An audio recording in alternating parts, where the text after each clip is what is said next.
I'm Shayna. This is Shayna Keen Wellness, where we talk about mental, emotional, physical, and spiritual health. I'm glad you're here. Hey everyone, it's Shayna here. And today I wanted to talk about grief.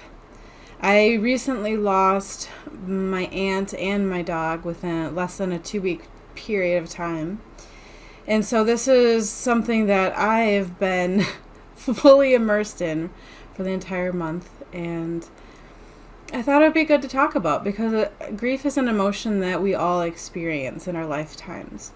And I think a lot of times people think that grief is only about the death of somebody or that we love. But grief is really this process of letting go. So that could be anything. That could be changing jobs and the loss of being around your coworkers. It could be a drastic change in your environment. So maybe the kids move out and go to college. And it could just be like the loss of something important to you, like your dreams, or like when you're kids, maybe you lost your favorite toy or your stuffy.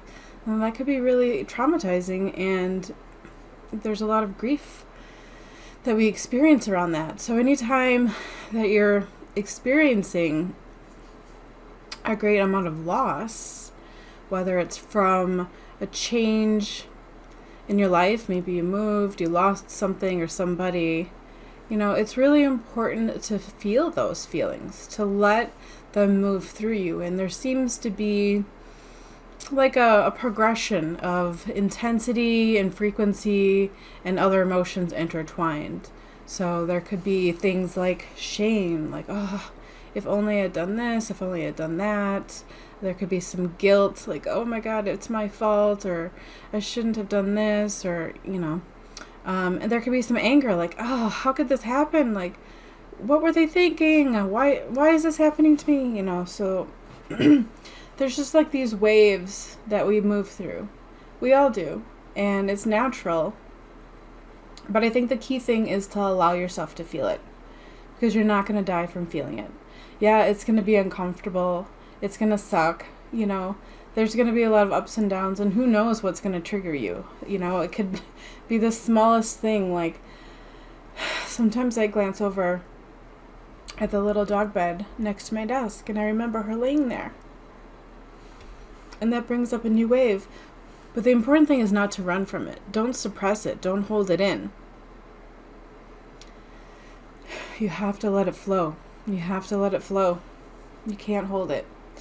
Because what happens when you hold things is then that the pattern and the frequency of grief gets stuck.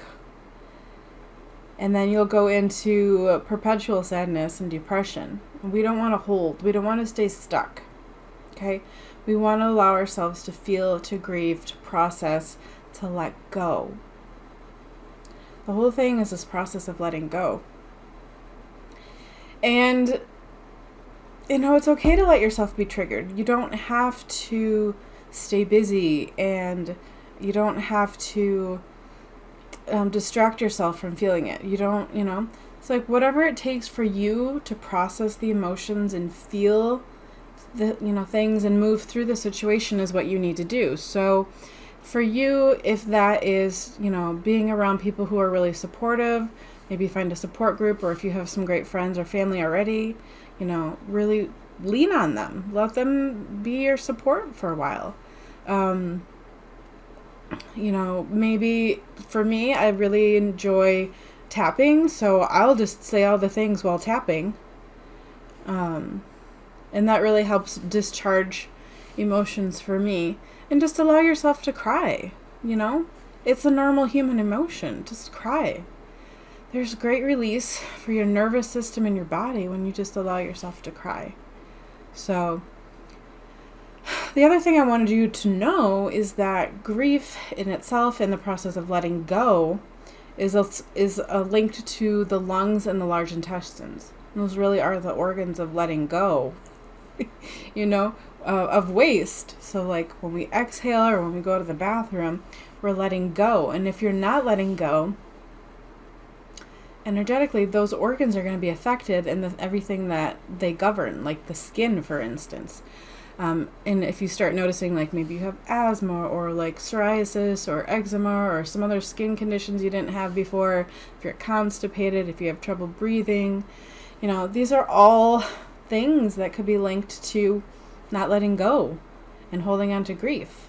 So maybe take some time to just reflect, like, what is there something I'm grieving right now that I didn't properly grieve, So whether it was the loss of a business or an idea or a dream, whether it was a loss of a relationship, maybe you're dating somebody and it ended, maybe it was an accident, a car accident, and the loss of your car, the loss of a job, whatever it might be. It doesn't have to be death related.